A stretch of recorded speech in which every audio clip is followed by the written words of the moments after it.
Assalamualaikum warahmatullahi wabarakatuh. Perkenalkan, kami dari kelompok 5 akan mempresentasikan hasil diskusi kami mengenai aliran perennialisme. Sebelum itu, izinkan kami dari kelompok 5 memperkenalkan diri. Saya sebagai moderator, Khaira Anissa, dan anggota-anggota saya, Salwa Elverin Alfebi, Sarah Mawaddah, Sherly Febiani, Sinta Permata Zekri, Siti Hafifah, Rahmi Artika, dan Rani Safitri. Baiklah, untuk mempersingkatkan waktu, kita langsung masuk ke dalam materinya. Yang pertama, mengenai munculnya aliran perennialisme yang akan dibacakan oleh Rani Safitri. Kepada Rani, dipersilakan. Baik, Assalamualaikum warahmatullahi wabarakatuh. Sebelumnya, perkenalkan nama saya Rani Safitri dengan NIM 2100489 akan membacakan materi pertama, yaitu tentang munculnya aliran perennialisme.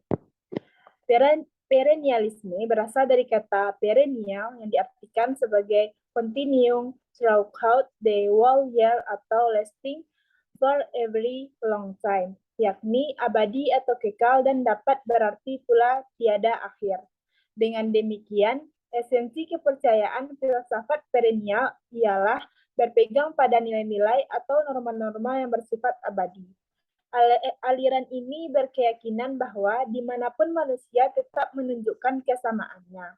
Oleh karena itu, pola pendidikan atau apapun yang diterapkan, kita sebagai manusia tetap akan menerima pendidikan itu. Karena kita terlahir sebagai makhluk rasional yang membedakan dengan makhluk lainnya. Baiklah, sekian materi dari saya. Saya kembalikan kepada moderator. Selanjutnya, Hafifah. Kepada Hafifah, dipersilakan.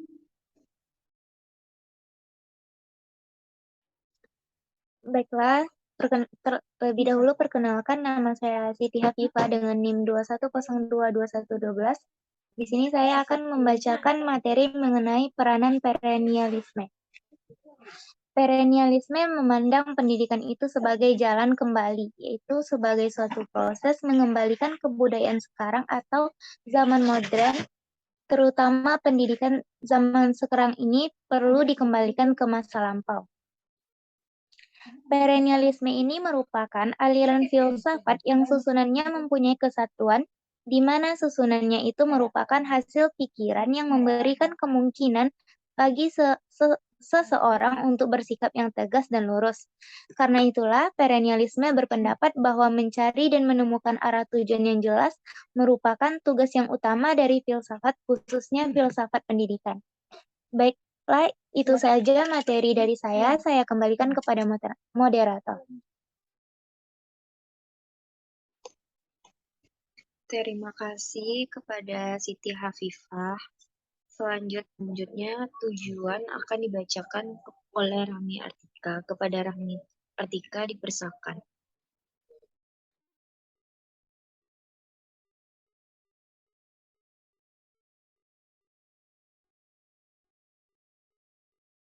Tujuan perennialisme dalam pendidikan adalah untuk mengembangkan kekuatan pemikiran, mengintegrasi kebenaran yang universal dan konstan, dan untuk memastikan bahwa siswa memperoleh pemahaman tentang ide-ide hebat peradaban Barat. Ini adalah filosofi yang paling konservatif, tradisional, dan fleksibel. Perennialisme merangsang siswa untuk berpikir kritis dan penuh pertimbangan, menemukan pikiran rasional. Sekian yang dapat saya sampaikan, saya kembalikan kepada moderator.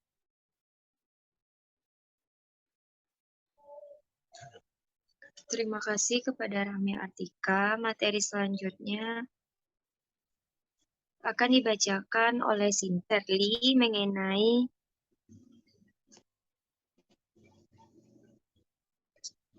menurut pandangan para ahli, yaitu Plato. Kepada Sherly, dipersilakan.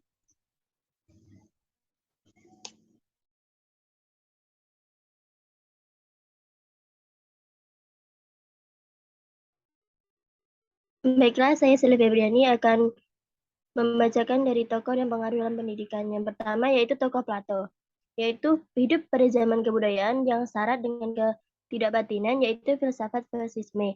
Ukuran kebenaran dan ukuran moral menurut sofisme adalah manusia secara pribadi, sehingga pada zaman itu tidak ada kepastian dalam moral, tidak ada kepastian kebenaran, tergantungan pada masing-masing individu. Bahaya perang dan kejahatan menganggap bangsa Athena.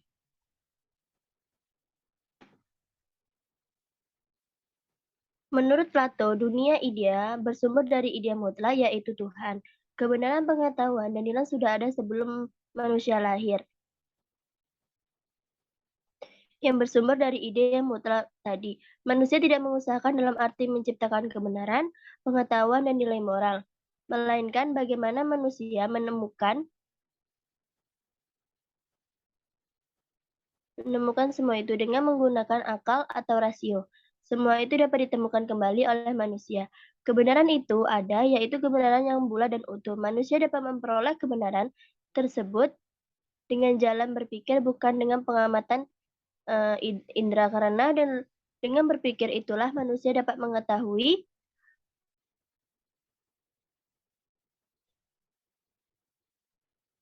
kebenaran tersebut dengan jalan yang berpikir, bukan dengan pengamatan indera. Tujuan utama pendidikan adalah membina pemimpin sadar akan asas normatif tersebut dan melaksanakannya dalam semua aspek kehidupan. Masyarakat yang ideal adalah masyarakat adil sejahtera. Masyarakat ini lahir apabila setiap warga negara melaksanakan fungsi sosialnya sesuai dengan tingkat kependudukan dan kemampuan pribadinya. Manusia yang terbaik adalah manusia hidup di atas dasar ide mutlak. Ide mutlak inilah yang membimbing manusia untuk menemukan kriteria moral, politik, dan sosial, serta keadilan. Ide mutlak adalah suatu prinsip mutlak yang menjadi sumber realitas semesta dan hakikat kebenaran yang abadi, transdental. Ide mutlak adalah penciptaan alam semesta, yaitu Tuhan. Sekian dari saya kembalikan ke moderator.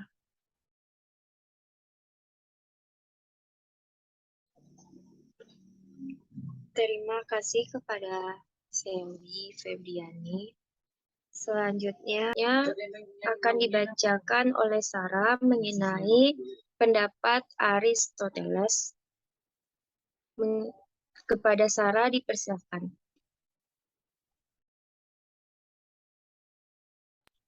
Baiklah, saya akan membacakan tentang pendapat Aristoteles.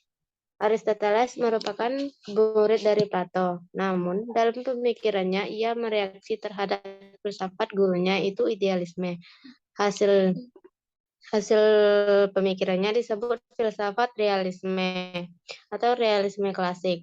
Cara berpikir Aristoteles berbeda dengan gurunya, Plato, yang menekankan berpikir rasional spekulatif.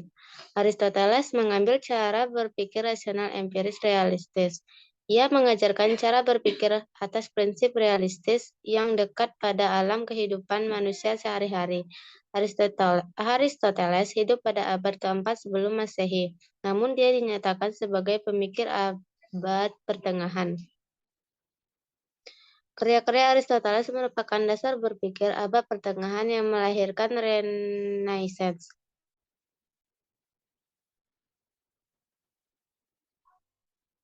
Menurut Aristoteles, manusia adalah makhluk materi dan rohani sekaligus. Sebagai materi, ia menyadari bahwa manusia dalam hidupnya berada dalam kondisi dalam materi dan sosial.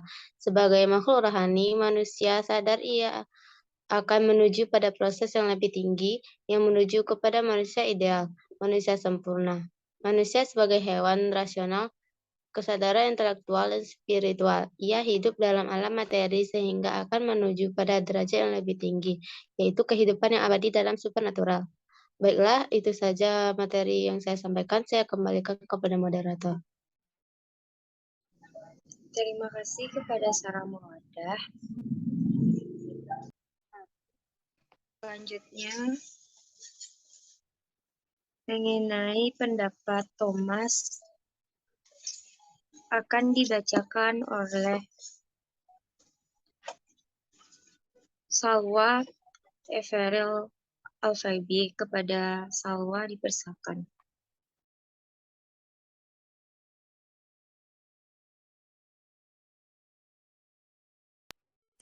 Baik, terima kasih moderator.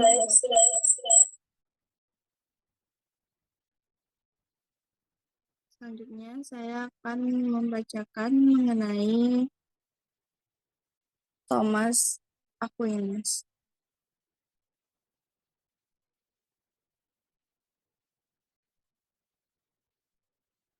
Thomas Aquinas mencoba mempertemukan suatu pertentangan yang muncul pada waktu itu, yaitu antara ajaran Kristen dengan filsafat atau sebentuknya dengan filsafat Aristoteles. Sebab pada waktu itu dari Plotinus yang dikembangkan oleh St. Augustinus. Menurut Aquinas, tidak terdapat pertentangan antara filsafat, khususnya filsafat Aristoteles, dengan ajaran agama Kristen. Keduanya dapat berjalan dalam lapangannya masing-masing. Thomas Aquinas secara terus terang dan tanpa ragu-ragu mendasarkan filsafatnya kepada filsafat Aristoteles. Pandangan tentang realistis, ia mengemukakan bahwa segala sesuatu yang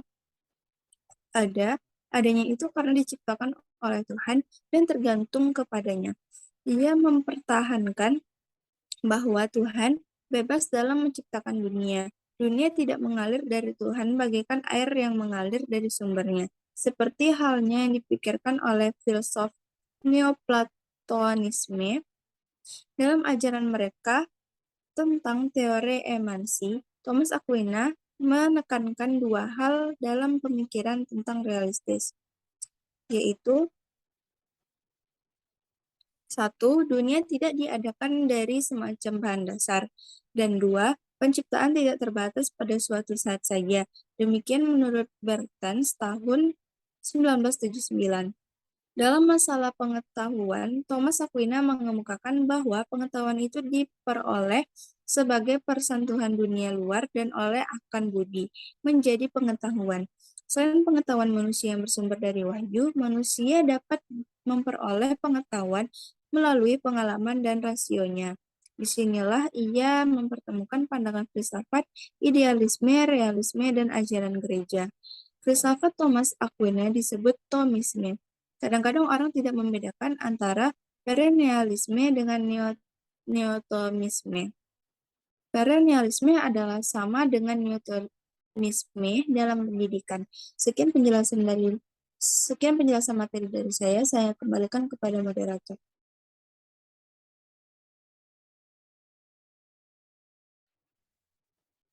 Terima kasih kepada Salwa Everil Alfaibi. Materi selanjutnya akan dibacakan oleh Sinta mengenai pengaruh. Kepada Sinta dipersilakan.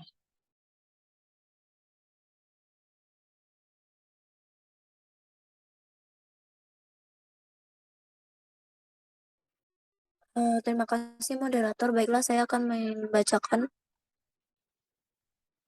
tentang pengaruh dari perennialisme. Perennialisme memandang pendidikan sebagai jalan kembali atau proses mengembalikan keadaan manusia sekarang seperti dalam kebudayaan ideal. Perennialisme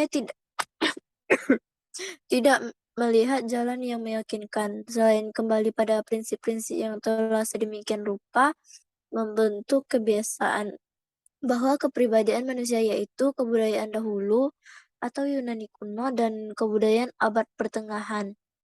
Tujuan dari pendidikan merupakan, menurut pemikiran perennialis, adalah memastikan bahwa para siswa memperoleh pengetahuan tentang prinsip-prinsip atau gagasan-gagasan dasar yang tidak berubah. Tuntutan tertinggi dalam belajar menurut perennialisme adalah latihan dan disiplin mental, maka teori dan praktek pendidikan haruslah mengarah kepada tuntutan tersebut. Sekian dari saya kembalikan ke...